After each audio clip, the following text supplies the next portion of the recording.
Hello guys, welcome back to our YouTube channel. तो इस video के अंदर हम डिस्कस करेंगे क्लास 10th का चैप्टर नंबर फर्स्ट वास्तविक संख्याएं, जिसकी एक्सरसाइज प्रश्नावली 1.1। तो चलिए शुरू करते हैं एक्सरसाइज 1.1 का question number first. Question number first है हमारे पास, निम्नलिखित संख्याओं को अभाज्य गुणनखंडों के गुणनफल के रूप में व्यक्त करना है। तो यहाँ पर देखो हमारे पास में 140 दिया हुआ है, 140, 156, 3825, 5005, 7429। इन संख्याओं को आपको अभाज्य गुणनखंडों के गुणनफल के रूप में रिप्रेजेंट करना है, व्यक्त करना है। कैसे करेंगे देखिए, समझते हैं। तो देखो, सबसे पहली बात, इनके अभाज्य गुणनखंड फाइंड करने हैं हमें। ठीक है, तो जैसे फर्स्ट वाला क्वेश्चन है हमारे पास में, फर्स्ट है हमारे पास में 140, 140। इस 140 के आपको अभाज्य गुणनखंड लिखने हैं। कैसे करेंगे 140 के अभाज्य गुणनखंड? तो देखो, यहाँ पर अभाज्य गुणनखंड करना सबको आता होगा। कैसे करते हैं?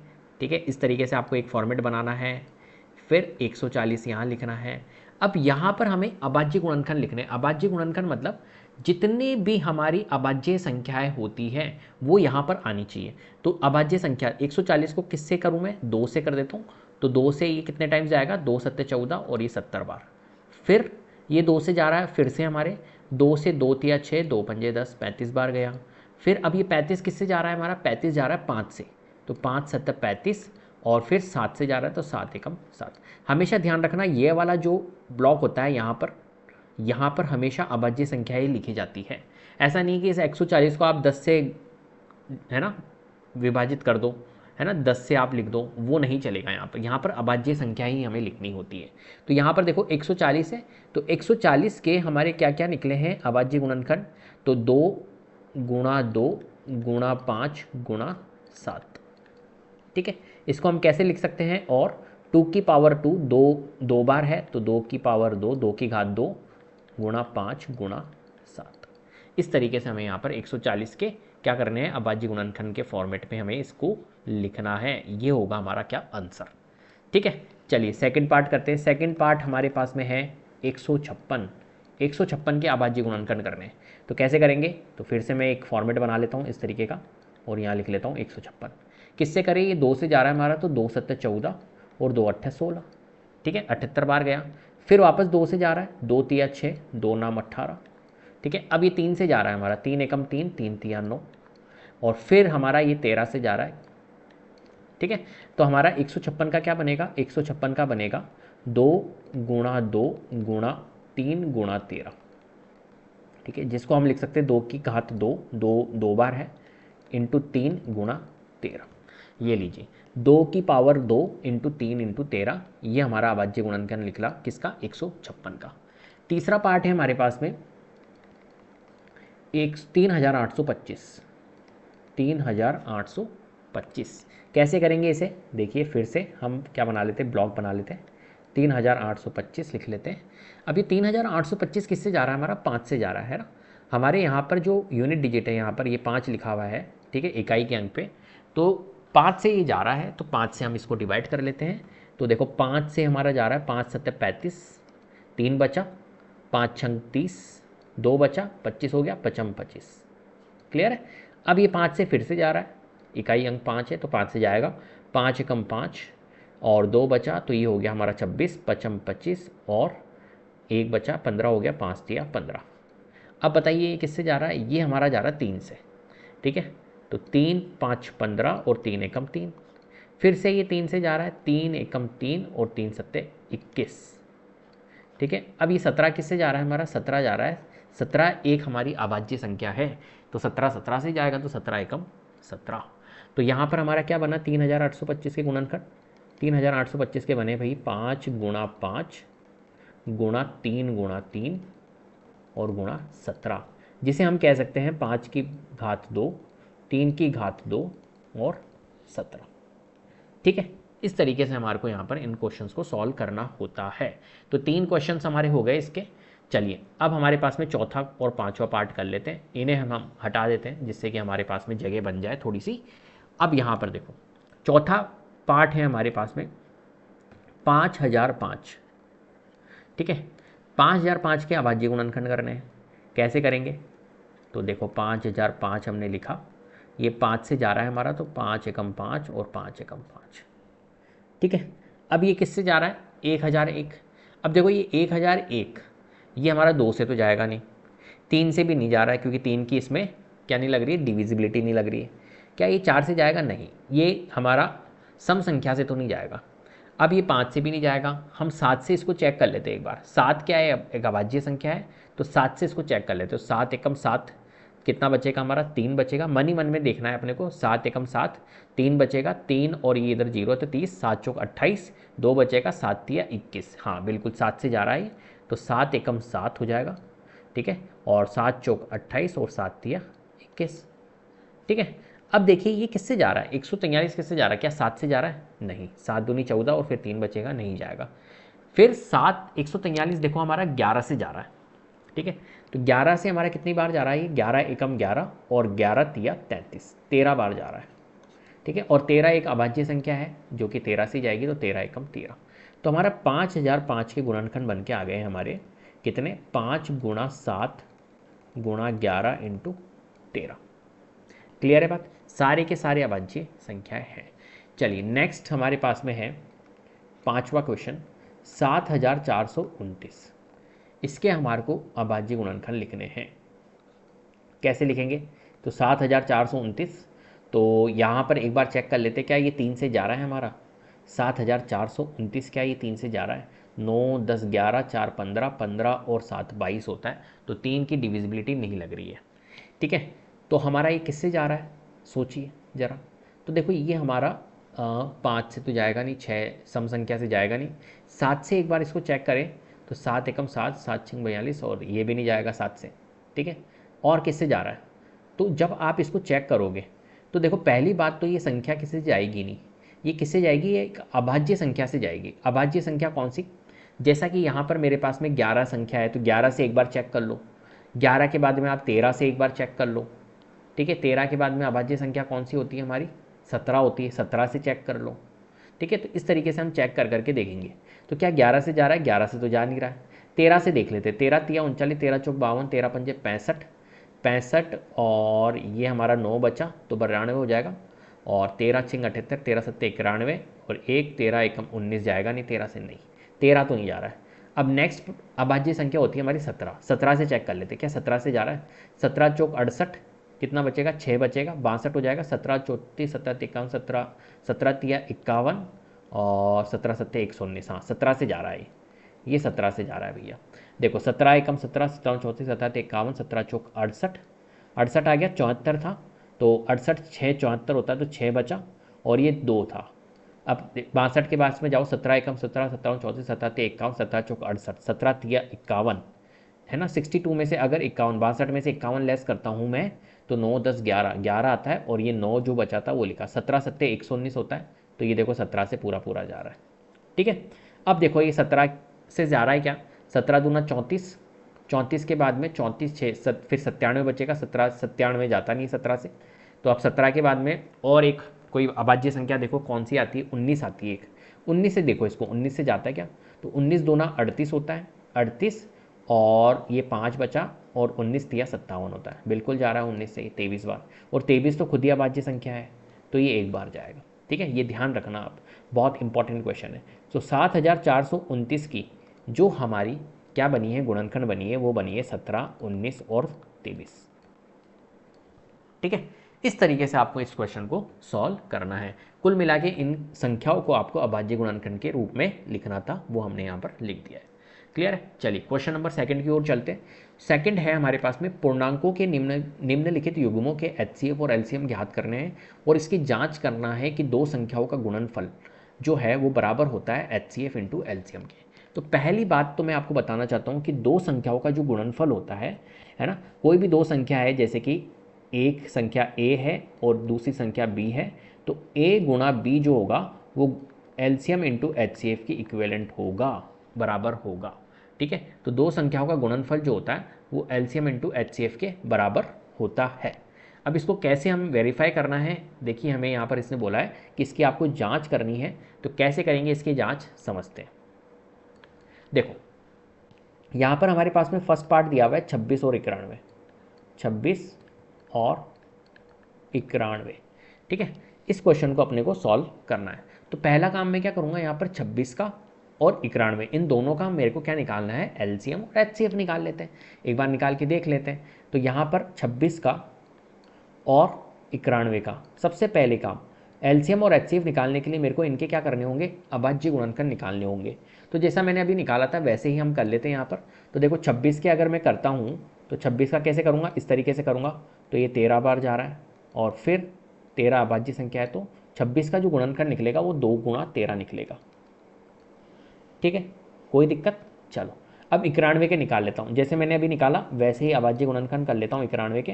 तो देखो 91 किससे जाता है, हमारा 7 से जाता है, 7 एकम 7, 7 तिया 21, और फिर ये 13 से जा रहा है, तो 7 गुणा 13 निकल रहा है, ये 7 गुणा 13 निकल रहा है। अब मैं बात कर रहा हूँ किसकी, एलसीएम की और एचसीएफ की। एक तो मुझे एलसीएम निकालना होगा और एक मुझे एचसीएफ निकालना होगा। कैसे निकालूंगा यहाँ पर एलसीएम, तो एलसीएम निकालने के लिए हमेशा याद रखना हमें क्या करना होता है, हमें लेनी होती है ज़्यादा घात, मैक्सिमम घात, हाईएस्ट घात, हाईएस्ट पावर, ये लेनी होती है हमारे को किसके लिए, एलसीएम के लिए। ये हमेशा याद रखना, जब भी हमें एलसीएम निकालना हो हाईएस्ट पावर लेनी है, और जब भी हमें एचसीएफ फाइंड करना हो तो उसके लिए हमें क्या करनी होती है, लोवेस्ट, लोवेस्ट हमें क्या लेनी होती है, घात लेनी होती है, लोवेस्ट हमें पावर लेनी होती है। अभी बताऊंगा कैसे। तो यहाँ पर देखो एलसीएम के लिए मैं एलसीएम के लिए 2 की घात यहाँ पर 1 है, नीचे नहीं है, तो 2 पूरा लूँगा। ठीक है, 7 देखो यहाँ पर 7 है लेकिन ऊपर नहीं है, तो 7 की घात 1 है, तो 7 पूरा लूँगा। यहाँ पर देखो 13 की घात 1 है और 13 की घात यहाँ पर भी 1 है, तो 13 मैं ले लेता हूँ। ठीक है, तो 2 गुना 7 गुना 13, ये हमारा क्या बनेगा, यहाँ पर एलसीएम बनेगा। क्लियर है बात। 2 गुना 7 गुना 13 कर लेता हूँ, तो 13 7 91, 91 दूना 182 होता है। तो यहाँ पर हमारा रिजल्ट निकल के आ रहा है 182। एलसीएम जो होगा 26 और 91 का वो 182 होगा। ऐसे ही मैं एचसीएफ निकाल लेता हूँ। एचसीएफ के लिए मैंने आपको बताया, एचसीएफ जब भी निकालोगे तो लोवेस्ट घात, देखो यहाँ पर 2 की पावर है 1 लेकिन नीचे नहीं है 2। तो पहली बात तो एचसीएफ के लिए हमेशा ध्यान रखना दोनों साइड में होने चाहिए आपके। ठीक है, अब 2 ऊपर है लेकिन नीचे नहीं है, तो 2 को आपको नहीं लेना है। 7 नीचे है लेकिन ऊपर नहीं है, तो 7 को भी नहीं लेना है। अब देखो 13 जो है, 13 को क्या लोगे क्या, हाँ 13 की घात 1 यहाँ पर है और 13 की घात 1 यहाँ पर है, दोनों साइड में 13 है और 13 की घात 1 है, तो 13 को हमें लेना होगा। तो 13। अब जैसे कि फॉर एग्जांपल मैंने जो आपको बताया अभी, एचसीएफ के लिए क्या लेनी होती है, हमें लोवेस्ट घात, छोटी घात लेनी होती है। वो मैं क्यों बता रहा हूँ, जैसे कि फॉर एग्जांपल ऊपर किसी का कोई एक नंबर है और इस नंबर के आपके उसके अंदर एक हमारा अभाज्य गुणनखंड 13 है, और एक नंबर और है उसके अंदर भी अभाज्य गुणनखंड है जो 13 की पावर 2 है। अब अगर मुझे एलसीएम निकालना है तो एलसीएम के लिए क्या लूँगा मैं, हमेशा मैंने बताया हाईएस्ट पावर। तो 13 और 13 की पावर 2 में हाईएस्ट पावर क्या है, 13 की पावर 2 को मेरे को लेना होगा उसके गुणनखंड में से। और एचसीएफ अगर मैं लेता हूँ तो एचसीएफ के लिए मेरे को 13 और 13 की पावर 2 में छोटा कौन है, मैंने बताया एचसीएफ के लिए लोवेस्ट घात लेते हैं, तो 13 हमारा है छोटा, तो 13 हम लेंगे। ये मैं आपको समझाना यहाँ पर चाह रहा हूँ, लोवेस्ट घात। और ठीक है, क्लियर है बात। चलिए, तो इस तरीके से हमें क्या करने होते हैं, यहाँ पर लेने होते हैं। अब क्या करना होगा मुझे, चलो मैंने ले लिया एलसीएम और एचसीएफ। अब मुझे क्या करना है, इसको जांच करना है कि ये क्या बराबर होते हैं, दो संख्याओं का गुणनफल जो होता है वो एलसीएम इंटू एचसीएफ के क्या बराबर होता है, इस चीज़ को मेरे को देखना होगा। तो यहाँ पर मैं क्या करूँगा, देखो एक संख्या ए है और एक संख्या बी है मान के चलिए, तो ए गुणा बी जो होता है वो एलसीएम इंटू एचसीएफ के बराबर होता है। क्या क्या होता है ऐसा, तो बिल्कुल होता है। देखिए एक संख्या 26 थी और एक 91 थी, तो मैं लिख लेता हूँ 26 गुणा 91 और यहाँ लिख लेता हूँ एलसीएम गुणा एचसीएफ। तो एलसीएम क्या है मेरा 182 और गुणा एचसीएफ क्या है 13। तो इनको करके देख लेते हैं हम क्या बराबर आ रहे हैं। तो 182 इंटू 13 में कर लेता हूँ यहाँ पर, तो 13 दूना 26 होता है और 13 सत्ते 91, 13 अट्ठे 104, 104 106 और 13 एकम 13 और 10 हमारा 23, 2366 आ रहा है। ठीक है, तो यहाँ पर आ गया 2366। 26 इंटू 91 कर लेता हूँ अब, तो 26 इंटू 91, 26 एकम 26, 26 दूना 52, 26 थी 78, 26 चौक 4, 26 26 नाम, ठीक है 26 नाम 234, 234 प्लस 2 236, तो 2366 यहाँ पर भी आ रहा है। इसका मतलब है कि हमारा LHS जो है वो RHS के इक्विवेलेंट आ रहा है, मतलब लेफ्ट हैंड साइड जो है हमारी बायां पक्ष जो है वो दाएं पक्ष के बराबर आ रहा है। इसका मतलब है कि ये बिल्कुल बात सही है, जो दो संख्याओं का गुणनफल होता है वो एलसीएम इंटू एचसीएफ होता है। ठीक है, इस तरीके से आपको यहाँ पर क्या करना है, वेरीफाई करके दिखाना है। चलिए अब देखिए हमारे पास में सेकंड पार्ट है। सेकंड क्या है हमारे पास में, 510 और 92। ठीक है, इसको भी करके देख लेते हैं। तो यहाँ पर मैं लिख लेता हूँ 510 और यहाँ लिख लेता हूँ भैया 92। इन दोनों को भी हम करके देख लेते हैं। तो 510 के हमें निकालने होंगे यहाँ पर, तो 510 के निकाल लेते फटाफट से। तो देखो 2 से जा रहा है, 2 दूनी 4, 2 पंजे 10, 2 पंजे 10, 255। अब ये किससे जा रहा है हमारा, 5 5 10 11 12, 3 से जा रहा है। तो 3 से तेक के 3 अट्ठे 24, 3 पंजो 15। फिर क्या ये 3 से जा रहा है, नहीं, अब ये 5 से जा रहा है, 5 एकम 5, 5 तिया 15, और अब ये 13 से जा रहा है। ठीक है, तो हमारा क्या निकला यहाँ पर, 2 गुणा 3 गुणा 5 गुणा 13। ठीक है, अब 92 के निकाल लेते, तो 92 के कैसे निकालूंगा मैं, यहाँ पे 2 चौक 8, 2 छिंग 12, 2 दूनी 4, 2 थिया 6, और ये 23 से जा रहा है। ठीक है, तो 2 की पावर 2, 2 गुणा 23, तो 2 की पावर 2 गुणा 23, ये यहाँ पर निकलेंगे इनके अभाज्य गुणनखंड। ठीक है, चलो अब हमने अभाज्य गुणनखंड निकाल लिए। अब क्या करेंगे हम यहाँ पर एलसीएम और एचसीएफ फाइंड करते हैं इनके। तो यहाँ पर देखो एलसीएम क्या आएगा, मैंने अभी आपको बताया था, हाईएस्ट पावर लेते हैं। तो यहाँ पर 2 की पावर 1 है, 2 की घात 1 है, और यहाँ 2 की घात 2 है। तो घात कौन सी ज़्यादा है, 2 की घात 2। तो जब भी हम यहाँ पर क्या निकालेंगे एलसीएम, तो हाईएस्ट पावर लेंगे तो 2 की घात 2 को लेना होगा। यहाँ पर देखो 3 की घात 1 है, यहाँ 3 की घात नहीं है, तो 3 ले लो, 3 की घात 1 बड़ा है। यहाँ 5 की घात 1 है, नीचे 5 नहीं है, तो 5 ले लो। यहाँ 13 की घात 1 है, नीचे 13 नहीं है, तो 13 ले लो। और यहाँ 23 है, ऊपर 23 नहीं है, तो एक 23 ले लो। ठीक है, ये एलसीएम हो गया हमारा। अब एचसीएफ के लिए क्या करना होगा, एचसीएफ के लिए मैंने आपको बताया था नीचे ऊपर दोनों साइड में होना चाहिए। तो देखो यहाँ पे 2 की घात 1 है, यहाँ 2 की घात 2 है। 2 की घात 1 और 2 की घात 2 में छोटा कौन है, 2 की घात 1 है, मतलब 2 लेंगे। एचसीएफ के लिए मैंने बताई थी आपको छोटी घात। इनटू यहाँ पर 3 की घात 1 है, नीचे नहीं है, तो नहीं लेंगे। 5 ऊपर है लेकिन नीचे नहीं है, तो इसको भी नहीं लेंगे। 13 ऊपर है, नीचे नहीं है, तो नहीं लेंगे। 23 नीचे है, ऊपर नहीं है, तो इसको भी नहीं लेंगे। दोनों साइड में होना जरूरी है। तो एचसीएफ क्या निकल गया हमारा, 2 निकल गया। एचसीएफ क्या निकल गया हमारा, 2 निकल गया। ठीक है, चलो अब चेक कर लेते हैं क्या दो संख्याओं का गुणनफल जो होता है वो एलसीएम इंटू एचसीएफ होता है क्या, इसको चेक कर लेते हैं। तो यहाँ पर देखो 510 है एक तो संख्या, और एक संख्या है हमारे पास में 92। एलसीएम क्या था हमारा, एलसीएम था ये। अगर मैं इसको निकालना चाहूँ तो कितना निकलता है एलसीएम, इसको अगर मैं गुणा करूँगा यहाँ पर, इसको अगर मैं यहाँ पर इसको गुणा करता हूँ तो कितना निकलता है, देखो 5 तिया 15 और 2 दूनी 4, 15 चौक 60, 60 तो ये हो गया, ये 60 हो गया, और ये 13 था, 13 एकम 13, 13 छिंग 78, ये 780 हो गया। 780 को गुणा कर लो 23 से, तो ये हो गया हमारा 0, और 23 अट्ठे कितना होता है हमारा, 23 दूना 46, 23 तिया 23 चौक 92, 23 पंजे 112, 23 छः 138, 23 सत्ते 100, 23 अट्ठे 23 दूना 46, 23 तिया 69, 23 चौक 92, 23 पंजे 115, 23 छः 138, 23 सत्ते 161, 23 अट्ठे 184, 23 अट्ठे 184, 23 सत्ते 23 तिया 69, 23 चौक 92, 23 पंजे 115, 23 छः 138, 23 सत्ते 161, 161 और 18, 8 9 6 7 179, 17,940 आ रहा है। ठीक है, कितना आ रहा है, 17,940। ठीक है, कोई दिक्कत इसमें, एक बार और चेक कर लेते हैं इसको। 13 13 पंजे 65, 13 चौक 52, 13 पंजे 65, 65 और 510 गुणा 92, और एलसीएम अगर मैं निकालूंगा तो कितना आएगा, 5 तिया 15, 15 चौक 60, 60 को गुणा मैंने करा 13 से, तो 13 छिंग 78, 780, तो ये आ गया। 780 को मैं गुणा करूँगा 13 और 23 से, तो अभी तो 17,940 को 13 से किया मैंने, 23 से किया। अब 17,940 को मेरे को किससे करना होगा, एक 13 से भी मल्टीप्लाई करना होगा। तो 13 चौक 52, 13 नाम 108। ठीक है, हाँ 17 नाम, एक सेकेंड, थोड़ा सा गड़बड़ हो रहा है यार, थोड़ी सी ढंग से कैलकुलेशन करनी होगी यहाँ पर, एक सेकेंड। अच्छे से करते हैं। 5 तिया 15, ठीक है, और 15 चौक 60, 60 तो ये हो गया। 60 गुना अगर 13 में करता हूँ तो 13 छिंग 78, 780 हो गया, ठीक है। 13 चौक 52, 13 पंच 13 छिंग 78, हाँ। अब इसको मेरे को 23 से गुना करना है, ठीक है,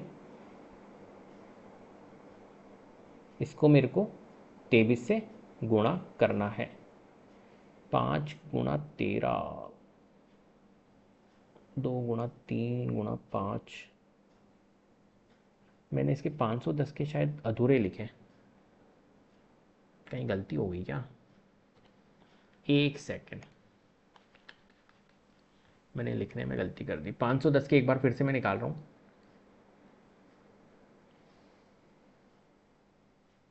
510 का 2 इंटू 3 इंटू नहीं, यही निकला था।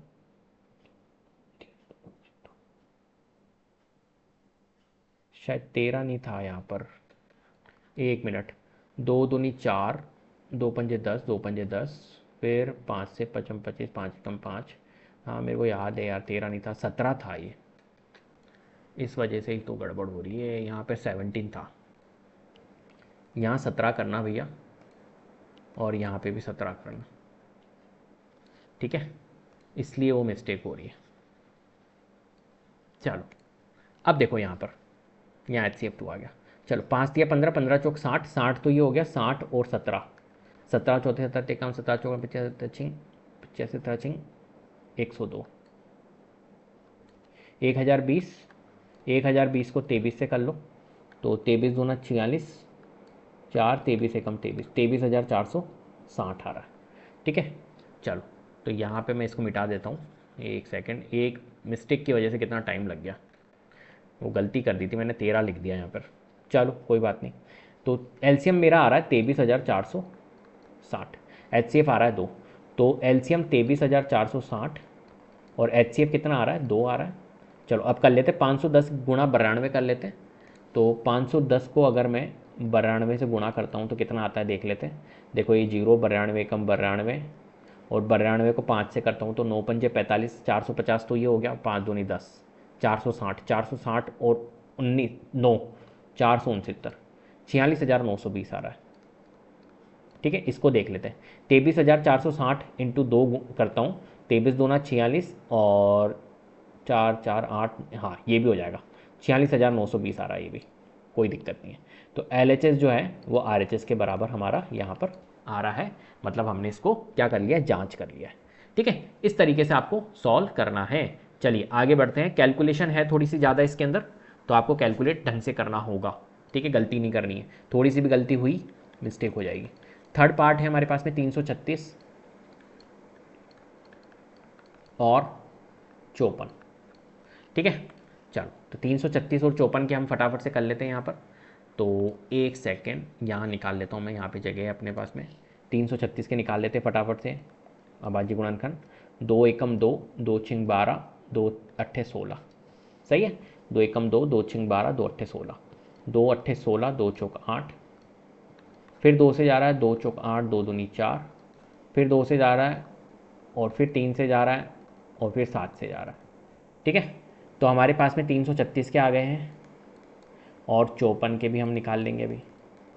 चलो 336 के क्या है हमारे पास में, 2 की पावर देखो 1 2 3 4, ठीक है, 2 की घात 4 इंटू यहाँ पर क्या था 3 और यहाँ था 7, तो 3 गुणा 7।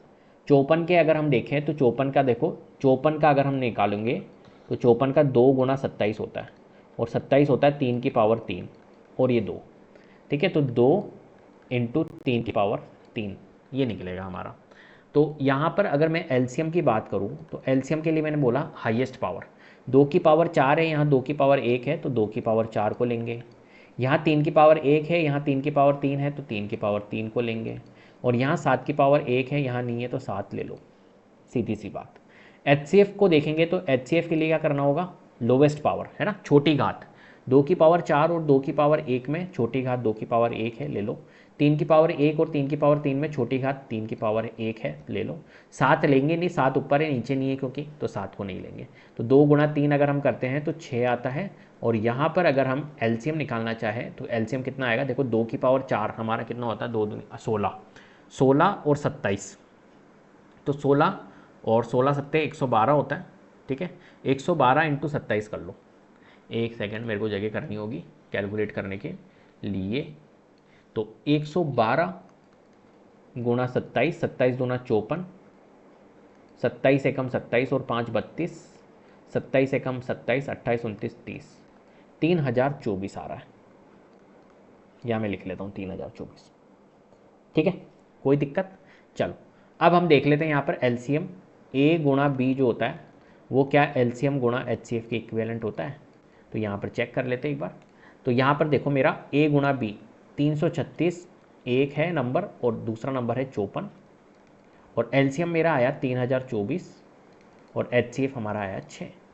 336 गुणा 54 मुझे करना पड़ेगा, तो यहाँ कर लेते हैं 3024 336 और गुणा 54, तो 6 चौक 24, 4 तिया 12 13 14, 4 तिया 12 और 13, 6 पंजे 30, 3 बचा, 5 तिया 15 16 17 18, 5 तिया 15 और 1 16, तो 4 हो गया 4 हो गया, 8 9 10 11 6 7 8, 18,144, ठीक है। तो 18,144 यहाँ पर आ रहा है, क्लियर है। चलो 3024 इंटू 6 कर लेते हैं और देख लेते हैं बराबर आ रहा है क्या। तो 6 चौक 24 तो ये हो गया, 6 दूनी 12 13 14 ये हो गया, 1 6 तिया 18, 18,144 यहाँ पे भी आ रहा है। तो इसका मतलब है कि हमने यहाँ पर देखा दिया है LHS जो है वो बराबर है RHS के, ठीक है। इस तरीके से आपको शो करके दिखाना होता है, क्लियर है बात। चलिए आगे बढ़ते हैं नेक्स्ट क्वेश्चन की ओर। क्वेश्चन है अभाज्य गुणनखंड विधि द्वारा निम्नलिखित पूर्णांकों के HCF और LCM अपने को यहाँ पर क्या करने हैं, ज्ञात करने हैं। कैसे करेंगे समझते हैं। तो देखो अभी हमने निकाल भी लिए LCM और HCF, बस सिंपल सा वैसा ही क्वेश्चन है। यहाँ पर 3 नंबर से 12 15 और 21, तो 12 15 21 का अभाज्य गुणनखंड विधि से हम यहाँ पर निकालेंगे। तो देखो नंबर क्या है हमारे पास में, जो क्वेश्चन है 12 15 और हमारे पास में है 21, ठीक है। इनका हम निकालते हैं। तो अभाज्य गुणनखंड निकाल लेते हैं 12 का 15 का और 21 का, ठीक है। चलो 12 का अगर मैं निकालता हूँ तो 2 से जा रहा है 2 छिंग 12, फिर 2 से जा रहा है 3 बार और फिर 3 से जा रहा है 1 बार, ठीक है। तो 2 की पावर 2 गुणा 3, ऐसे में 15 के अगर निकालता हूँ तो 15 का 3 से जा रहा है 3 5 15 और 5 एकम 5, ठीक है। तो 3 गुणा 5 निकल रहा है यहाँ पर। ऐसे ही मैं 21 के निकालता हूँ तो 21 के कैसे निकलेंगे, 3 7 21 तो ये हो गया और 7 एकम 7 ही हो गया, तो 3 गुणा 7 यहाँ से निकल रहा है, ठीक है। अब मेरे को क्या करना होगा यहाँ पर LCM और HCF दोनों के लिए कहा ना इसने, दोनों निकालने हैं, ठीक है। LCM के लिए मैंने आपको बताया था हाईएस्ट पावर, तो 2 की घात 2, नीचे क्या है क्या अवेलेबल कहीं पे 2 नहीं है, तो 2 की घात 2 पूरा ले लो, ठीक है। 3 के लिए देखो यहाँ 3 की घात 1 है, यहाँ 3 की घात 1 है, यहाँ 3 की घात 1 है, तो 3 की घात 1 ले लो। और यहाँ 5 है ऊपर नीचे कहीं नहीं है तो 5 को भी लेना होगा, और यहाँ 7 है ऊपर नीचे कहीं नहीं है तो 7 को भी लेना होगा। LCM के लिए सब लेना होता है। HCF के लिए क्या होता है कि HCF के लिए सब जगह होना चाहिए। यहाँ 2 की घात 2 है लेकिन नीचे नहीं है कहीं पे, तो 2 को नहीं लेंगे। यहाँ 3 है, यहाँ 3 है, यहाँ 3 है, 3 की घात 1 3 की घात 1 3 की घात 1, तो 3 की घात 1 को हमें लेना होगा, मतलब 3 लेना होगा। 5 और 7 को नहीं लेंगे क्योंकि ऊपर नीचे कहीं अवेलेबल नहीं है, सब में आना चाहिए HCF के लिए। तो HCF हमारा क्या होगा यहाँ पर 3 होगा, ठीक है। तो हमने निकाल लिया LCM और HCF दोनों अपने को फाइंड करने थे। तो यहाँ पर देखो LCM हमने निकाला लेकिन इसको सॉल्व नहीं किया। तो 7 5 35, 35 दिया 105, 105 इंटू 4 अगर मैं देखूँ तो कितना आता है, 105 इंटू 4 5 चौक 20 और ये हो गया 4 एकम 4 420। तो यहाँ पर हमारा LCM जो निकल के आएगा वो कितना निकल के आएगा, 420। और HCF क्या निकल के आ रहा है, HCF निकल के आ रहा है हमारा 3, ठीक है। कोई दिक्कत इसमें। चलिए नेक्स्ट क्वेश्चन की ओर चलते हैं, इसको हटाते हैं। और नेक्स्ट है हमारे पास में 17 23 और 29। अब देखो ये 17 23 और 29 जो नेक्स्ट वाला क्वेश्चन है, ये 17 23 और 29 ये खुद ही हमारे क्या है, अभाज्य संख्या है अगर आप इनको देखोगे। और यहाँ पर कुछ चीज़ आपको ऑब्जर्व करने को मिलेगी। 17 23 और हमारे पास में है 29, ठीक है। चलो तो 17 लिख लेते हैं, 23 लिख लेते हैं, 29 लिख लेते हैं। अब देखो 17 के हमें क्या करते हैं, प्राइम फैक्टर्स करते हैं, हम अभाज्य संख्याएं करते हैं, अभाज्य गुणनखंड निकालते हैं। तो 17 तो खुद ही अभाज्य संख्या है, तो इसके जो गुणनखंड निकलेंगे वो 1 और 17 निकलेगा। ठीक है, एक तो सबका ही होता है, तो ओनली यहाँ पर क्या निकल रहा है, 17 निकल रहा है, तो एक और यहाँ पर क्या निकल रहा है, एक हमारा निकल रहा है 17। क्लियर है बात, ठीक है। तो यहाँ पे लिखेंगे 1 गुणा 17। ऐसे यहाँ पर 23 के लिए 23 भी खुद ही अभाज्य संख्या है, इससे जाती है तो इसके कोई गुणनखंड नहीं निकलेंगे, 1 और 23 के अलावा, तो 1 और 23, एक सबका होता है गुणनखंड। 29 के लिए देखेंगे तो 29 देखो आप, 29 के लिए अगर हम देखें तो 1 भी निकल रहा है और 29 भी निकल रहा है, तो अभाज्य गुणनखंड के फॉर्म में हमने यहाँ पर लिख लिया। अब हम निकालते हैं यहाँ पर एलसीएम इनका। तो एलसीएम के लिए क्या करना होगा, यहाँ पर हमें लेने होंगे, यहाँ पर देखो ये 17 ऊपर है, नीचे अवेलेबल कहीं पे भी नहीं है, तो 17 को लेना होगा। 23 यहाँ है लेकिन ऊपर कहीं पे भी नहीं है, तो इसको भी लेना होगा। 29 भी लेना होगा। तो कुल मिला के 17, 23, 29। तो यहाँ से एक चीज़ सीखने को मिली कि जब भी अभाज्य संख्या होती है तो उनका गुणनफल ही उनका एलसीएम होता है, राइट। तो 17, 23 और 29 ये तीनों की तीनों अभाज्य संख्याएं थी, तो इनका जो गुणनफल होगा वही हमारा क्या होगा, एलसीएम होगा। तो 17, 23, 29 को हमने क्या कर दिया, सिंपली गुणा कर दिया, ठीक है। ऐसे ही हम एचसीएफ निकालते हैं, तो एचसीएफ जो होता है हमारा अभाज्य संख्याओं का, वो क्या होता है, एक होता है। देखो यहाँ पर जो कॉमन आ रहा है वो एक ही आ रहा है, ठीक है, एक सब जगह आ रहा है, ठीक है, यहाँ पे भी आ रहा है, यहाँ पे भी आ रहा है। 17 को लेंगे नहीं, 23 को लेंगे नहीं, 29 को नहीं लेंगे क्योंकि ये सब जगह नहीं है, तो एक लेंगे, एक सब जगह आ रहा है, तो एचसीएफ एक, सबका मालिक एक होता है, ठीक है। तो यहाँ पर एचसीएफ निकल के क्या आ रहा है, हमारा एक आ रहा है। क्लियर है बात, चलिए। तो यहाँ पे एक चीज़ सीखने को मिली क्या, कि अभाज्य संख्याओं का जब भी हमें एलसीएम निकालना हो तो उनका गुणनफल ही एलसीएम होगा, और अगर हमें एचसीएफ निकालना है तो उनका एचसीएफ क्या होता है, एक होता है। चलो नेक्स्ट 8, 9 और 25 इनका हमें निकालना है, ठीक है। तो यहाँ पर मैं लिख लेता हूँ 8, यहाँ 9 और यहाँ 25। चलो फटाफट कर लेते हैं इनको। तो 8 के अगर मैं करूँ यहाँ पर अभाज्य गुणनफल, तो 8 के गुणनफल होंगे 2 गुणा 2 गुणा 2, 2 की पावर 3। 9 के अगर देखें तो 3 की पावर 2 होता है, और 5 को देखें तो 5 की पावर 2 होता है, 25। क्लियर है, चलिए इसको कर लेते हैं अब। तो यहाँ पर अगर मैं एलसीएम की बात करूँ तो एलसीएम मेरा क्या आ रहा है, अगर आप देखो 2 की पावर 3 है, यहाँ पर 2 की पावर 3 को हमें पूरा लेना होगा। ऐसे ही यहाँ 3 की पावर 2 है, ऊपर नहीं है तो भी पूरा लो, और 5 की पावर 2, तो 5 की पावर 2 पूरा लो, ठीक है। पहली बात क्लियर है बात। चलो अब इनका अगर एलसीएम निकाले तो कितना आएगा, 2 की पावर 3 8 होता है, 9 होता है, 25 होता है। तो 8, 9 और 25 को अगर मैं गुणा करूँ तो कितना आता है, देखो 25 अट्ठे तो 200 होता है, 200 इंटू 9 1800 होता है, तो यहाँ पर आ गया हमारा 1800। ऐसे ही अगर मैं एचसीएफ की बात करूँ तो एचसीएफ क्या होगा, यहाँ पर देखो कॉमन कुछ भी नहीं आ रहा है, तो इसका भी मालिक एक ही होगा। जिसमें कॉमन नहीं आता है, अब 2 की पावर 3 ऊपर है लेकिन कहीं सब जगह नहीं है, तो इसको नहीं लेंगे। 3 की पावर 2 यहाँ पर है लेकिन सब जगह नहीं है, नहीं लेंगे। 5 की पावर 2 है, यहाँ नहीं है लेकिन सब जगह नहीं है, तो इनको नहीं लेंगे, ठीक है। तो किसको लेंगे, एचसीएफ। तो हमारा यहाँ पर 1 तो सब जगह ही होगा, यहाँ पर भी 1 है, यहाँ पर भी 1 है, यहाँ पर भी 1 है, तो 1 सब जगह होगा, तो एचसीएफ क्या होगा, हमारा 1 होगा। क्लियर है बात, चलिए नेक्स्ट क्वेश्चन की ओर चलते हैं। क्वेश्चन है हमारे पास में एचसीएफ 306 और 657 का 9 दिया हुआ है, और एलसीएम 306 और 657 का अपने को ज्ञात करना है। तो अभी मैंने एक चीज़ आपको बताई थी, क्या बताई थी, दो संख्याओं का अगर एलसीएम और एचसीएफ दिया हुआ है तो दो संख्याओं के गुणनफल की इक्विवेलेंट होता है। मतलब मैंने आपको बताया था, अगर दो संख्या दी हुई है कोई ए और बी, तो उनका जो गुणनफल होगा वो किसके बराबर होगा, एलसीएम गुणा एचसीएफ के। ये अपने को याद रखना है रिलेशनशिप।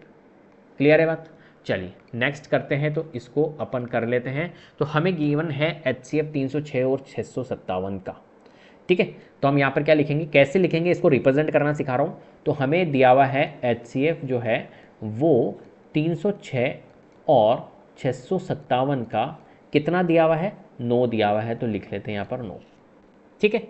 और हम यहाँ पर क्या जानते हैं, हम जानते हैं, यहाँ लिख लेते हैं हम जानते हैं, क्या जानते हैं साहब, अब हम जानते हैं भैया कि जो एलसीएम को अगर गुणा करोगे एचसीएफ से तो वो किसके बराबर होता है, वो दो संख्याओं के गुणनफल के, जैसा कि मैंने अभी आपको बताया यहाँ पर ए गुणा बी, तो दो संख्याओं के गुणनफल के बराबर होता है, दो संख्याओं के गुणनफल के बराबर होता है। इसलिए हम क्या कह सकते हैं, इसलिए हम कह सकते हैं, हम क्या निकाल सकते हैं यहाँ पर कि एचसीएफ अगर 306 और 657 का 9 दिया हुआ है, तो यहाँ पर देखो एचसीएफ की जगह पे मैं लिख लेता हूँ 9। मुझे एलसीएम दिया हुआ है क्या? नहीं, एलसीएम तो निकालना है, तो एलसीएम की जगह एलसीएम। और दो संख्याओं का गुणनफल, दो संख्या हमें दी हुई 306 और 657, तो इनका गुणनफल कर लेते हैं। ठीक है, चलो हमने कर लिया। अब इस एलसीएम को यहीं रख लेता हूँ। देखो एचसीएफ दिया हुआ था तो एचसीएफ मैंने रख लिया यहाँ पर। ठीक है, अब मैं इसको निकाल लेता हूँ। 306, 657 और इस 9 को मैं उधर भेजूंगा तो ये डिवाइड में जाएगा। क्लियर है? चलो अब इसको सॉल्व कर लेते हैं। तो 9 एकम 9, 9 तिया 27 और 9 चौक 36। तो देखो हमारा क्या आ जाएगा एलसीएम 34 गुणा 657, जो कि होता है 34 गुणा 657। अगर मैं करूँगा तो यहाँ कर लेता हूँ, 7 चौक 28 होता है, 4 7 28, 5 4 5 20 22 और 6 चौक 24 25 26 7 21 5 15 16 17 6 18 19 8 3 13 12 22 22 338 आ रहा है। तो 22 338 हमारा क्या होगा एलसीएम यहाँ पर होगा। ठीक है, तो इसका एलसीएम हमारे को बताना था 22,338। क्लियर है बात? चलिए नेक्स्ट क्वेश्चन की ओर चलते हैं। जांच कीजिए कि क्या किसी प्राकृत संख्या n के लिए संख्या 6 की पावर n अंक 0 पर समाप्त हो सकती है। ये अपने को यहाँ पर क्या करनी है, जांच करनी है, इसकी हमें बताना है। तो मुझे एक बात बताइए, जितनी भी संख्याएं 0 से एंड होती है, जैसे कि फॉर एग्जाम्पल मैं आपके सामने लिखता हूँ कोई संख्या 0 से एंड होने वाली 20, मैंने आपके सामने लिखी एक कोई संख्या 400, मैंने कोई संख्या आपके सामने लिखी 2000, मैंने आपके सामने एक संख्या लिखी 3560। ठीक है, ये सब संख्याएं 0 से एंड हो रही है। तो मुझे एक बात बताओ, ये सारी की सारी संख्या किससे विभाजित होगी? तो आप कहोगे सर सब 0 से एंड हो रही है, इसका मतलब है कि ये सारी की सारी संख्या 10 से विभाजित होगी। बोलोगे या नहीं बोलोगे? 10 से विभाजित सारी संख्याएं होगी। क्लियर है? क्यों? क्योंकि ये सारी की सारी संख्याएं 0 से क्या हो रही है, समाप्त हो रही है। और जो भी संख्या 0 से समाप्त होती है वो 100% हमारी 10 से विभाजित होगी। ठीक है, तो हम पहली बात तो ये कह सकते हैं कि यार ये 10 से विभाजित होगी। अब मुझे एक बात बताओ, ये जो 10 है इसके अगर मैं अभाज्य गुणनखंड करूँ तो क्या आएगा, 2 गुणा 5 आएगा। अगर मैं 10 को अभाज्य गुणनखंड के फॉर्म में लिखना चाहूँ, ठीक है, तो क्या लिखूंगा मैं, 2 गुणा 5 लिखूंगा। इसका मतलब है कि यार ये बात तो तय हो गई है कि अगर ये 10 से विभाजित होगी, मतलब जिसके अंदर 2 और 5 होंगे वो संख्या हमारी क्या होगी, उसकी पावर अगर कुछ भी मैं करूँगा तो वो क्या होगी, 0 से समाप्त होगी। क्लियर है? मेरी बात समझ में आ रही है? इसने कहा है जांच कीजिए कि क्या किसी प्राकृत संख्या n के लिए संख्या 6 की पावर n, देखो 6 की पावर n है ना, तो n में मैं कुछ भी अगर वैल्यू रखता हूँ, कोई भी प्राकृत संख्या लिखता हूँ, तो क्या ये 0 से समाप्त होने की पॉसिबिलिटीज़ है, 0 से समाप्त हो सकती है। तो पहली बात 0 से कब समाप्त होगी, जब मैं इसमें कहीं ना कहीं मेरा 0 होगा। ठीक है, जब ये इसकी पावर में कुछ भी करूँगा तो 0 आएगा। राइट, मेरी बात समझ में आ रही है? तो 6 के मेरे को क्या करने होंगे यहाँ पर प्राइम फैक्टर्स, मतलब 6 के हमारे को अभाज्य गुणनखंड के फॉर्म में इसको लिखना होगा।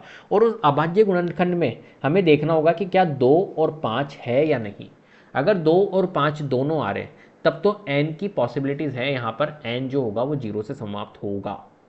और अगर 2 और 5 ये नहीं है हमारे, है ना, दोनों होने चाहिए उसके गुणनखंड में, जैसे ये 6 है या कुछ भी संख्या आपको दे दें तो उसके गुणनखंड में 2 और 5 हमारा होना चाहिए। अगर 2 और 5 में से कोई एक है तो नहीं चलेगा, दोनों होने चाहिए, तब ये क्या हो सकता है, 0 से समाप्त हो सकता है।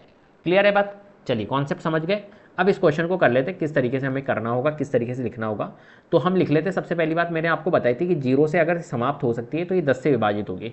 तो मैं यहाँ पर लिख लेता हूँ यदि, ठीक है, अगर कोई, यदि कोई, क्योंकि ये क्वेश्चन अगर एग्जाम में आता है तो आपको लिखना होगा, यदि कोई संख्या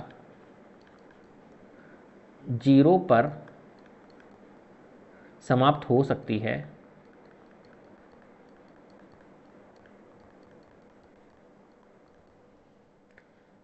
तो वह 10 से विभाजित होती है, विभाजित होती है। ठीक है, या हम कह सकते हैं कि 2 और 5 से विभाजित होती है, या 2 और 5 से विभाजित होगी। ठीक है, हम ये कह सकते हैं। क्यों होगी भैया? क्योंकि इसका कारण है क्योंकि 10 जो होता है वो 2 गुणा 5 होता है, मैंने आपको यहाँ पर बताया था, इसलिए 2 और 5 से विभाजित होगी वो संख्या। ठीक है, तो यहाँ पर देखो 6 की पावर जो 6 की घात n है, ठीक है, अगर उसका मैं अभाज्य गुणनखंड करता हूँ, का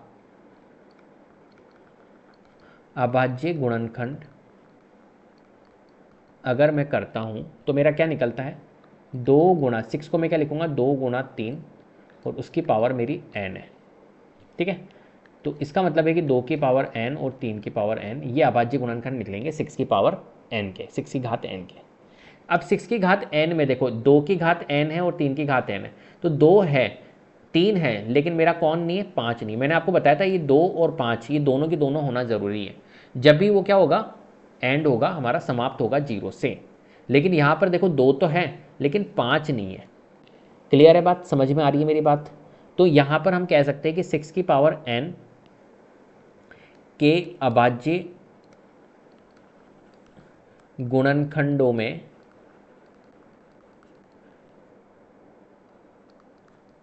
पाँच नहीं है।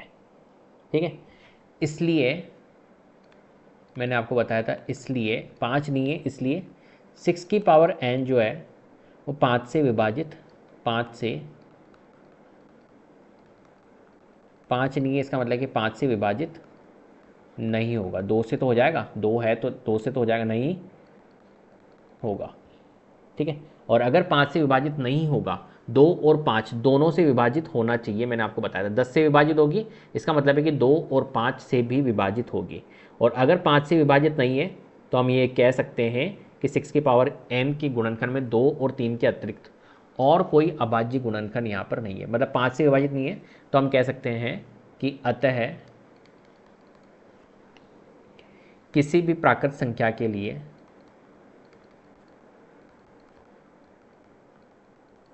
किसी भी प्राकृत संख्या के लिए, प्राकृत संख्या n के लिए, n लिख लेते हैं, किसी प्राकृत संख्या n के लिए संख्या 6 की पावर n अंक 0 पर समाप्त नहीं हो सकती है। क्लियर है? इस तरीके से आपको इन क्वेश्चंस को सॉल्व करना है। चलिए नेक्स्ट क्वेश्चन की ओर देखते हैं। व्याख्या कीजिए कि 7 गुणा 11 इंटू 13 प्लस 13 और 7 गुणा 6 इंटू 5 गुणा 4 इंटू 3 गुणा 2 गुणा 1 प्लस 5 भाज्य संख्या है। भाज्य संख्या है क्यों है, ये अपने को यहाँ पर बताना है। चलो कैसे करेंगे, यहाँ पर देखो इन क्वेश्चंस को बहुत ध्यान से समझना, ये क्वेश्चंस आते हैं बोर्ड में। तो पहली बात, जो भी भाज्य संख्या होती है उनके 2 से अधिक क्या होते हैं? भाजक होते हैं। ठीक है, जितनी भी भाज्य संख्याएं होती है, जैसा कि फॉर एग्जांपल भाज्य संख्या कौन सी है? 15। तो 15 के अगर हम देखें भाजक तो कौन कौन से होंगे? देखो 15 का भाजक होगा एक तो एक सबका भाजक होता है ना। इसके अलावा 3 होगा, इसके अलावा 5 होगा और 15 होगा। तो देखो 2 से अधिक भाजक है। यहाँ पर कितने टोटल भाजक है? 4 भाजक है। ऐसे ही अगर मैं एक अभाज्य संख्या आपको बताऊं, ये भाज्य संख्या है, ये हमारी भाज्य संख्या है। ठीक है, अब मैं आपको अभाज्य संख्या बताता हूँ। अभाज्य संख्या, अभाज्य संख्या कौन सी? जैसे कि मैंने बताया आपको, कोई एक संख्या ले लेते 7। अब 7 के अगर मैं भाजक निकालूँ तो 7 का एक भाजक तो 1 होगा, एक तो सबका मालिक होता है, और एक 7 होगा। तो देखो ओनली 2 ही है। जितनी भी अभाज्य संख्याएं होती हैं इनके जो भाजक होते हैं वो कितने होते हैं? 2 होते हैं, 2 2। ठीक है, ओनली 2 भाजक होते हैं। लेकिन वहीं अगर भाज्य संख्या है तो उसके 2 से अधिक भाजक होते हैं। क्लियर है?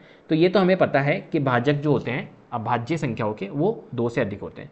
ये आपको बताना है कि व्याख्या करना है कि ये जो नंबर है ये भाज्य संख्या है, क्यों है भाज्य संख्या, ये आपको बताना है।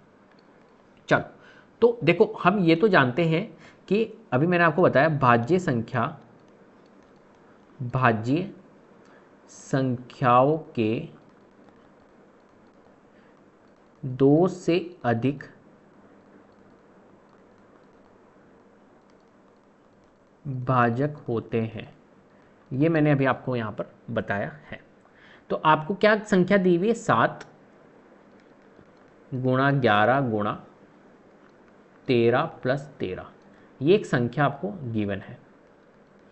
ठीक है, चलो अब इसको देख लेते हैं। तो पहली बात तो मुझे एक बात बताओ, देखो ये एक पूरा एक टर्म है और ये एक टर्म है। ठीक है, तो इन दोनों में मैं कॉमन ले सकता हूँ ना। तो दोनों में मेरा कॉमन क्या आ रहा है? दोनों में कॉमन आ रहा है, यहाँ पर भी मुझे क्या दिख रहा है? 13 दिख रहा है, यहाँ पे भी 13 दिख रहा है। तो मेरा 13 कॉमन आ रहा है। तो यहाँ कितना बचा मेरा? 7 गुणा 11 और यहाँ पर +1। ठीक है, चलो उसके बाद में ये 13 आ गया मेरा, और 7 गुणा 11 होता है 77 और +1 कॉमन लेके किया मैंने, बस और कुछ भी नहीं किया यहाँ पर स्पेशल। तो ये 13 हो गया और 77 + 1 78 होता है। और इसको और थोड़ा सा सॉल्व करूँ मैं तो 13 78 को मैं 13 छिंग 78 बोलता हूँ। तो 13 गुणा 6। क्लियर? अब यहाँ पर आप देखो, जब इस क्वेश्चन को मैंने सॉल्व किया 7 × 11 × 13 + 13, तो इसके जो गुणनखंड निकले अभाज्य वो सॉरी जो इसके गुणनखंड निकले वो निकले 13 13 6। अभी मैं और इसको थोड़ा सा करूँ अगर सॉल्व, तो ये हो जाएगा 13 गुणा 13 गुणा 2 गुणा 3। अब ये अभाज्य गुणनखंड हो गए। तो आप अगर यहाँ पर देख रहे हो एक से ज़्यादा हमारे क्या है? भाजक हैं इस संख्या के। अगर इस संख्या को देखें तो इसका एक भाजक 13 भी है, एक भाजक 2 है, एक भाजक 3 है, तो बहुत सारे इसके भाजक ही भाजक हो गए। तो हम कह सकते हैं कि इस प्रकार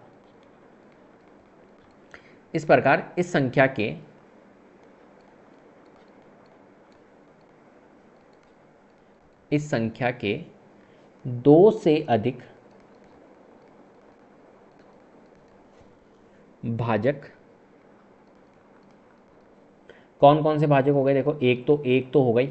ठीक है, एक हमारे को 13 भी दिख रहा है, 2 भी दिख रहा है, 3 भी दिख रहा है, और ये पूरी संख्या भी है, और ये संख्या, इसको जब सॉल्व करूँगा तो वो संख्या भी तो होगी, और ये संख्या। ठीक है, ये सभी है। तो इसलिए संख्या है, इसलिए ये एक भाज्य संख्या है। ठीक है, इस तरीके से हमारे को करना है। चलिए ये मैंने आपको समझा दिया। नेक्स्ट हमारे पास में इसी का एक और पार्ट है, 7 गुणा 6 गुणा 5। इसको भी हम यहाँ पर सॉल्व कर लेते हैं। ठीक है, यहाँ कर लेता हूँ मैं।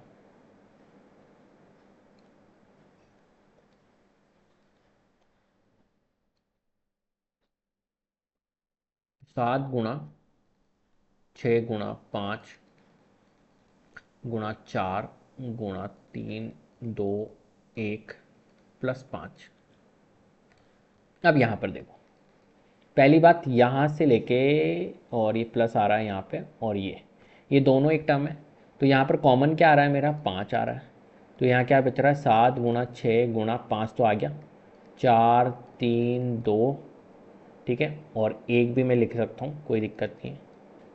ठीक है, प्लस 5 एकम 5, ये 5 कॉमन लिया था तो यहाँ पर 1 आएगा, 5 7 6 42।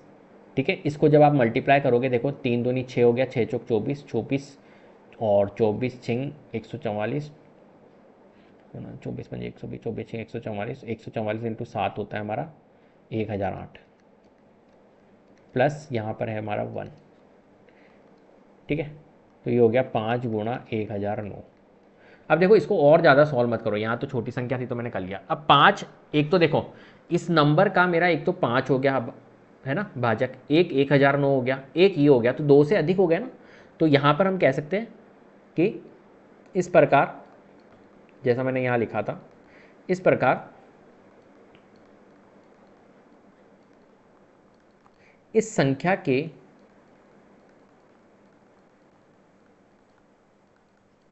दो से अधिक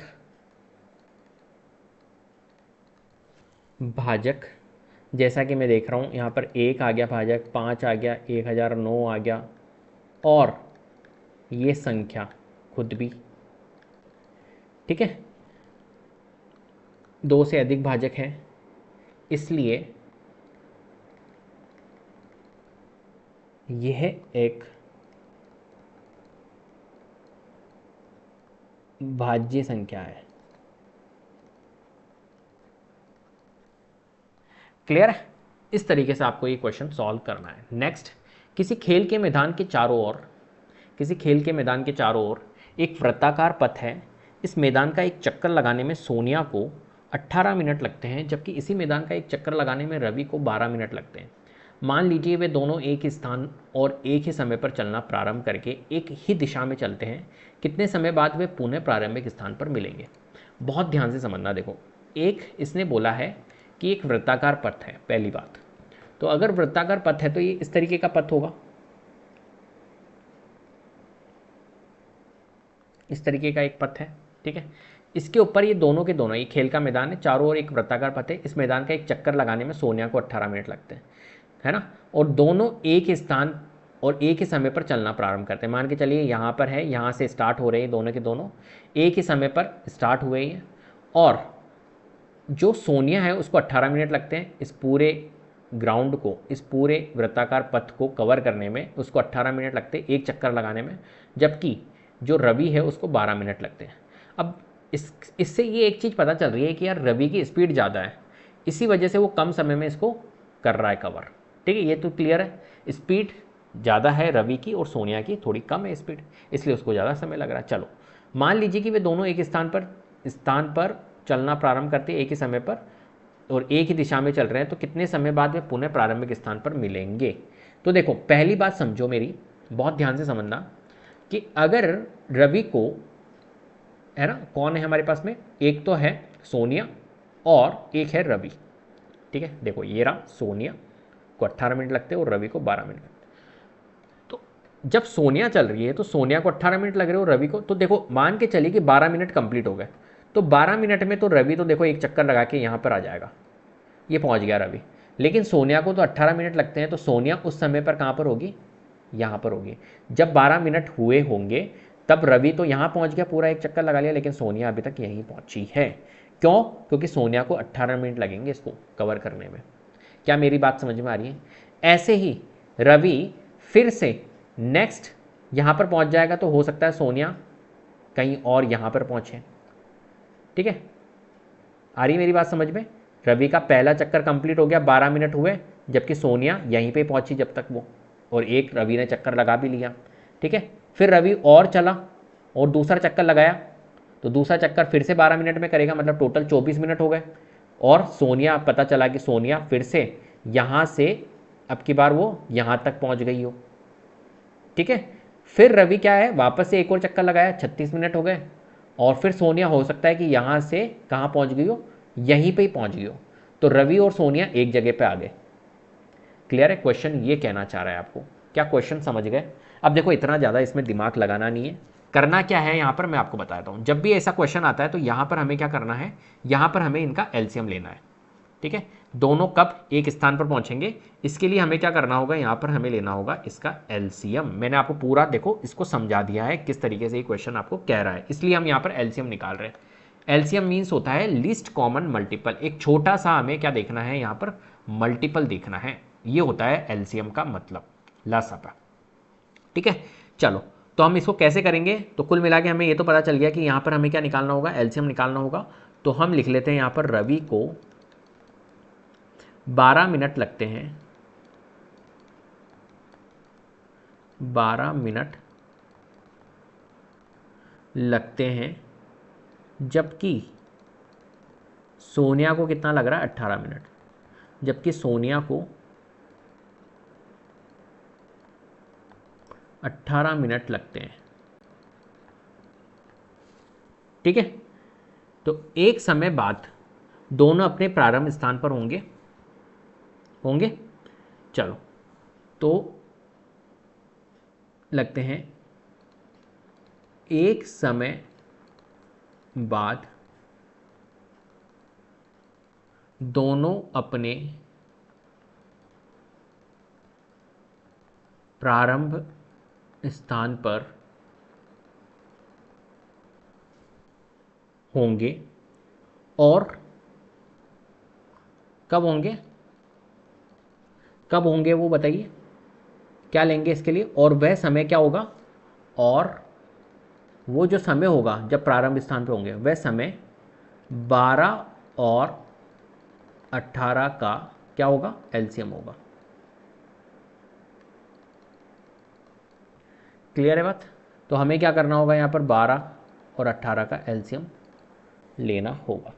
चलो 12 का एलसीएम अगर हम ले तो क्या आएंगे, बाबाजी गुणनखंड निकालते 12 के, तो देखो 12 2 छिंग 12, 2 तिया 6 और 3, ठीक है, ये 3, तो 2 गुणा 3 तो 2 की पावर 2 और 3, ठीक है।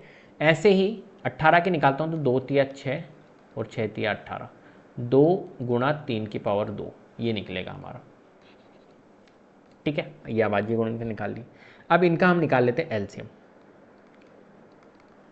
एलसीएम के लिए मैंने आपको बताया था हाईएस्ट पावर, 2 की पावर 2 और 2 में हाईएस्ट क्या है, 2 की पावर 2, 3 की पावर 1 और 3 की पावर 2 में हाईएस्ट क्या है, 3 की पावर 2, तो 2 की पावर 2 4 हो गया, 3 की पावर 2 9 हो गया, 9 चौक 36 होता है। अब देखो यहाँ पर 36 मिनट बाद में ये दोनों एक स्थान पे होंगे। अगर मैं तुमसे पूछूं कि रवि ने कितने चक्कर लगा लिए 36 मिनट के अंदर, रवि लगा लेगा 3 चक्कर, क्योंकि रवि एक चक्कर 12 मिनट में लगाता है, तो 36 मिनट के अंदर वो 3 चक्कर लगा लिया होता है। वहीं सोनिया को अगर आप देखो तो सोनिया एक चक्कर लगाने में 18 मिनट लगते हैं, तो 36 मिनट के अंदर वो 2 चक्कर ही लगाएगी, जबकि रवि ने 3 चक्कर लगा लिए। आ रही है मेरी बात समझ में, और एक स्थान पर ये पहुंच जाएंगे, ठीक है। तो हम कह सकते हैं यहाँ पर क्या, इस प्रकार रवि और सोनिया जो है 36 मिनट बाद दोनों अपने प्रारंभ स्थान पर यहाँ पर होंगे। तो हम यहाँ पर लिख लेते हैं स्टेटमेंट के तौर पर इस प्रकार, रवि और सोनिया 36 मिनट बाद दोनों अपने